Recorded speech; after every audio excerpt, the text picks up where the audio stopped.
Dunwich Horror itself came between Lammas and the equinox in 1928, and Dr. Armitage was among those who witnessed its monstrous prologue. He had heard of Whately's grotesque trip to Cambridge, and of his frantic efforts to borrow or copy from the Necronomicon at the Widener Library at Harvard. Those efforts had been in vain, since Armitage had issued warnings of the keenest intensity to all librarians having charge of the dreaded volume. In the small hours of August 3rd, Armitage's half-expected fear came to pass at the Orne Library.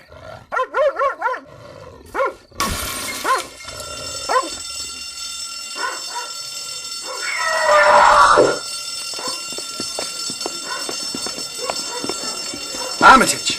What's happened, Professor Rice? Somebody's broken into the library.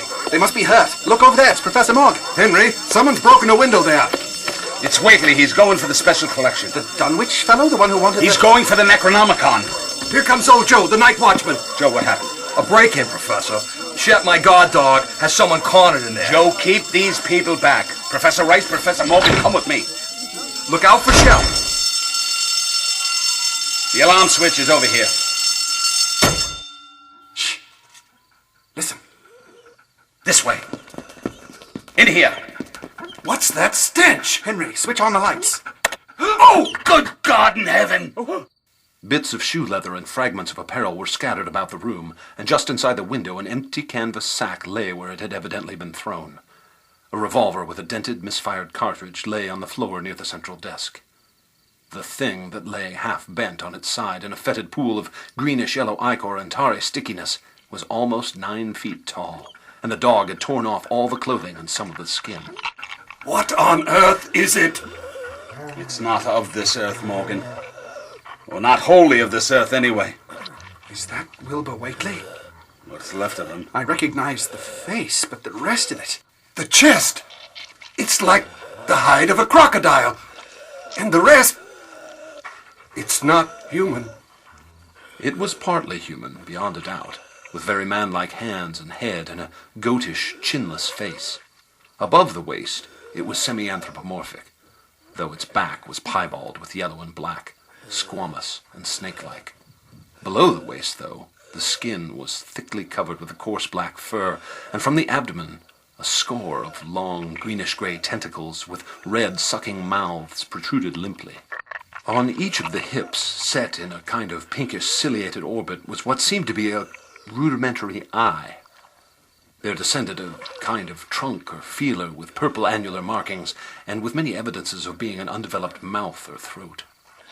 The limbs, save for their black fur, roughly resembled the hind legs of prehistoric Earth's giant saurians, and terminated in ridgy, veined pads that were neither hooves nor claws.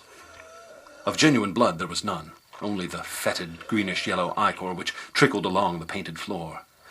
When the thing breathed, its tail and tentacles rhythmically changed color, as if from some circulatory cause normal to the non-human greenish tinge, whilst in the tail it was manifest as a yellowish appearance which alternated with a sickly grayish-white in the spaces between the purple rings.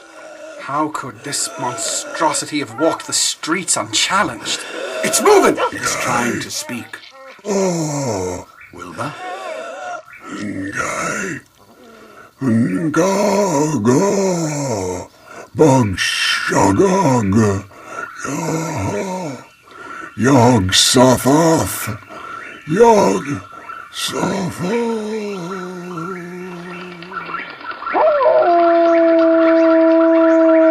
Henry, people are coming towards the window. No one should see this. Joe, keep those people back. No one is to enter the library except the police and the medical examiner. All right, everyone, step back. Nothing to see here. Draw the curtains. Henry, Warren, look at this. It's disintegrating. Frightful changes were taking place on the floor. Aside from the external appearance of face and hands, the really human element in Wilbur Whately must have been very small. When the medical examiner came, there was only a sticky whitish mass on the painted boards, and the monstrous odor had nearly disappeared. Apparently Whately had had no skull or bony skeleton. He had taken somewhat after his unknown father.